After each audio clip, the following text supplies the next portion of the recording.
मध्य प्रदेश के चिकित्सा शिक्षा मंत्री विश्वास सारंग ने अपने बयान में कई मुद्दों पर चर्चा करते हुए कहा कि लव जिहाद को प्रोत्साहित करने वालों के खिलाफ कड़ी कार्रवाई की जानी चाहिए। साथ ही पूर्व मंत्री पीसी शर्मा के कुशासन के बयान पर प्रतिक्रिया देते हुए विश्वास सारंग ने कहा कि जो कांग्रेस ने दशकों तक शासन में रहते हुए नहीं किया, वे अटल जी की सरकार ने किया। उन्होंने कांग्रेस पर तंज कसते हुए कहा कि कुशासन का कीर्तिमान कमलनाथ सरकार ने बनाया था। वहीं नगरीय निकाय चुनाव को लेकर भी विश्वास सारंग ने कांग्रेस पर निशाना साधा और कहा कि इन चुनावों में भी कांग्रेस की लुटिया डूबेगी। ये मेरा ये मानना है कि लव जिहाद में जो लव जिहाद को प्रोत्साहित करते हैं उन पर भी कार्रवाई होनी चाहिए, क्योंकि ऐसा देखने में आया है कि लव जिहाद केवल एक लड़का या व्यक्ति ही नहीं करता जो किसी लड़की को बहला फुसलाकर शादी कर लेता है, बल्कि देखने में आया है कि इसका एक पूरा रैकेट है, वो काम करता है। उस रैकेट के खिलाफ कार्रवाई होनी चाहिए। वो लोग जिनका ऐसा ट्रैक रिकॉर्ड है कि वो लव जिहाद को प्रमोट करते हैं, उसको लेकर काम करते हैं, उन पूरे रैकेट के खिलाफ कार्रवाई होनी चाहिए, ये मैंने बात रखी है। उसके साथ ही वो धर्मगुरु जो कि लव जिहाद के माध्यम से लड़के लड़कियों को वैवाहिक जीवन में जोड़ते हैं, उन पर भी कार्रवाई होनी चाहिए। लव जिहाद एक ऐसा विषय है जो समाज में एक बड़ी कुरीति को प्रोत्साहित कर रहा है और पूरे देश में हम देख रहे हैं, मध्य प्रदेश में भी हम देख रहे हैं, कानून नहीं होने के कारण ऐसे लोग कानून के दायरे से बाहर रहते हैं। मैं शिवराज सिंह चौहान जी को बहुत बधाई दूंगा। उन्होंने एक ऐसे मुद्दे पर कानून बनाने की बात की है जो कि आगे आने वाली पीढ़ियों को बिगाड़ने का काम करता है। मैंने ये मांग रखी है कि लव जिहाद में केवल उसी पर कार्रवाई नहीं होनी चाहिए जो लव जिहाद करता है, बल्कि उन पर भी कार्रवाई होनी चाहिए जो लव जिहाद को प्रमोट करते हैं, उसको प्रोत्साहित करते हैं।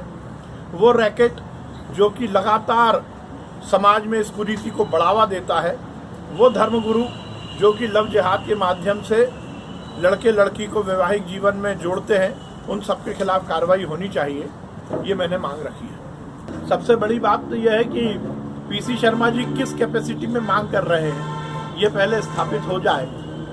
वैसे तो ये अभी दूर की बात है, इस पर मैं बहुत टिप्पणी नहीं करना चाहता, पर उपाध्यक्ष पद की परंपरा को कांग्रेस ने तोड़ा।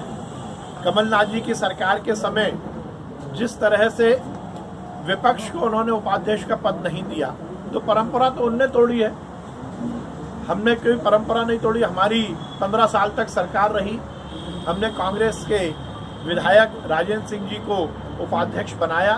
भारतीय जनता पार्टी हर समय परंपराओं का निर्वहन करती रही है, पर परंपरा तोड़ने का काम कांग्रेस ने किया है। भारतीय जनता पार्टी लगातार सुव्यवस्थित, सुसंगठित और पारदर्शी शासन प्रशासन की हिमायती रही है। पंडित अटल बिहारी वाजपेयी जी ने इस देश में सरकार चलाते हुए इस बात को स्थापित किया कि इस देश की सरकार शासन को सुशासन में तब्दील करेगी, और उसी का परिणाम निकला कि उससे पहले की कांग्रेस की सरकारें जो नहीं कर पाई, अटल जी की सरकार ने किया। और उसी परंपरा को इस देश में हर भारतीय जनता पार्टी की सरकार ने निर्वहन किया है। इस देश के यशस्वी प्रधानमंत्री नरेंद्र मोदी जी के नेतृत्व में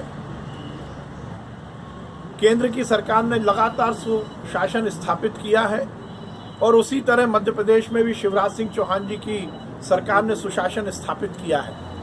इसीलिए हमें उदाहरण देखने को मिलते हैं। सिटीजन चार्टर को लेकर मुख्यमंत्री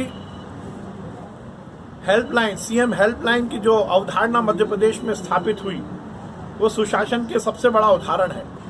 कोई भी व्यक्ति किसी भी वक्त सीधे मुख्यमंत्री जी को शिकायत कर सकता है, और एक टाइम लिमिट में, एक समय सीमा में उसका निराकरण होता है, उसको उस बात का जवाब दिया जाता है।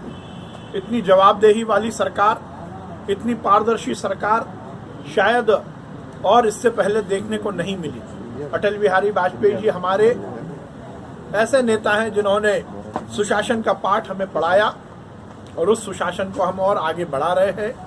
कांग्रेस के नेताओं को इस बात का हक नहीं है कि वो इस तरह की बातें करें, क्योंकि 15 महीने में कमलनाथ जी की सरकार में हमने देखा कुशासन का कीर्तिमान कमलनाथ जी ने स्थापित किए और उसी का परिणाम निकला कि मध्य प्रदेश की जनता शर्मसार हुई जब मुख्यमंत्री निवास से जुड़े हुए कमलनाथ जी से जुड़े हुए उनके ओएसडी के यहाँ आयकर के छापे पड़े और उन आयकर के छापों में ये बात स्थापित हुई कि मध्य प्रदेश की गरीब जनता का पैसा 10 जनपद सोनिया जी, राहुल जी और प्रियंका जी के ऊपर खर्च हुआ।